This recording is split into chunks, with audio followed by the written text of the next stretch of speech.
20 লাখ 30 লাখ টাকা এক একটা দোকানের খালি ওই করোনার সময় শেষ হয়ে গেছে। ছুটি কিছু আসে চিটাগাং থেকে, কিছু আসে সৈয়দপুর থেকে, আবার স্থানীয় পর্যায়ে আছে বেশি। স্থানীয় মনে করেন জেলেরা ধরে আনলে ওরা আবার পাইকার আছে, ওরা কিনে শুকাও চাঙে গোনা বানিয়ে আসে। কোনো কেজিতে মনে করেন 50 টাকা থাকে, কোনো কেজিতে 20 টাকা থাকে।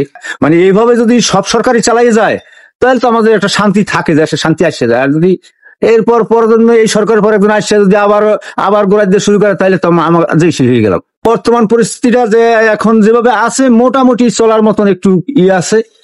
এও তো ধরেন সরকার পতনের আগেও তো আমরা বেকার ছিলাম।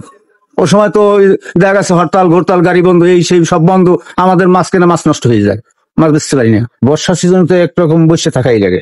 এই সিজনে কিছুটা হয় ধরেন ডেলি 10-20 হাজার বিক্রি হয়, ওই 10,000 20,000, কোনো কোনো সময় কম হয়।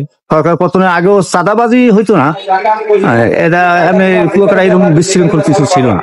লাভ হয়তো ধরেন দেখা গেছে 10,000 টাকা বেচলে 1-1,500 টাকা 2,000 টাকা আসে, এই বেশি হইলে।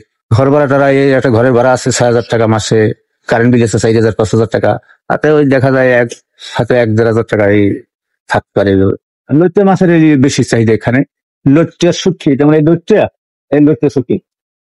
আর হলো যে আপনার লাক্কা কোরাল, লাক্কা মাছের 16 টাকা কেজি। ও লাক্কা মাছে 1 কেজিতে মনে করেন 50 টাকা 60 টাকা এরকম থাকে। ওইগুলো সন্তুষ্ট না হইলেও তো থাকতেই হবে, যা হয় তা দিয়ে চলতে হবে। আমরা তো মনে করেন সারাদিন এই সকালবেলা 8টায় ঘর খুললাম আর রাত্র 11টায় বন্ধ করলাম। এরকম কোনো এখানে এরকম কোনো নাই যে দোকান খোলা রাখা যাবে না বা থাকবে না, এরকম কোনো নাই। আর এখানে ওই ধরনের কোনো সমস্যা নাই, খোলা রাখলেও সমস্যা নেই, চলে সবটাই। লইট্টা মাছটা হইলে যেমন আমরা একটা উদাহরণস্বরূপ একটা কথা বলি যে যেমন জাতীয় মাছ ইলিশ, আর মানে শুটকি জগতের জাতীয় মাছ বলা যায় লইট্টা। এইভাবে একটা লইট্টার উপরে এতটা থাকে। আমার 3 ছেলে 2 মেয়ে। ছুটি কিছু আসে চিটাগাং থেকে, কিছু আসে সৈয়দপুর থেকে, আবার স্থানীয় পর্যায়ে আছে বেশি। স্থানীয় মনে করেন জেলেরা ধরে আনলে ওরা আবার পাইকার আছে, ওরা কিনে শুকাও চাঙে গোনা বানিয়ে আসে। কোনো কেজিতে মনে করেন 50 টাকা থাকে, কোনো কেজিতে 20 টাকা থাকে, আবার কোনো 1 কেজিতে 100 টাকাও থাকে, বলা যায় না ওটা।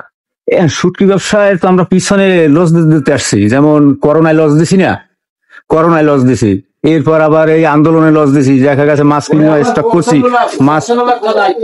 মাছ পচে গেছে। শুটকি ব্যবসায়ীরা মূলত এই যে ডিস্টার্বটায়, এই যে করোনায় আমার লক্ষ লক্ষ টাকা গেছে এইসব। এই একটা দোকানে মনে করেন 20 লাখ 30 লাখ টাকা এক একটা দোকানের খালি ওই করোনার সময় শেষ হয়ে গেছে, মাছ পচে গেছে। আমরা তো 2 বছর পর্যন্ত এইভাবে বন্ধ রয়েছে, কোনো ব্যবসা করতে পারি না, এই অবস্থা গেছে। আগে যেটা যেমন আওয়ামী লীগ সরকার ছিল ওই সময় যেটা ছিল তার থেকে বর্তমানে আর কি ভালো, এই কোনো খারাপ নাই, কোনো খারাপ কোনো আচরণ এখানে এখন হয় না।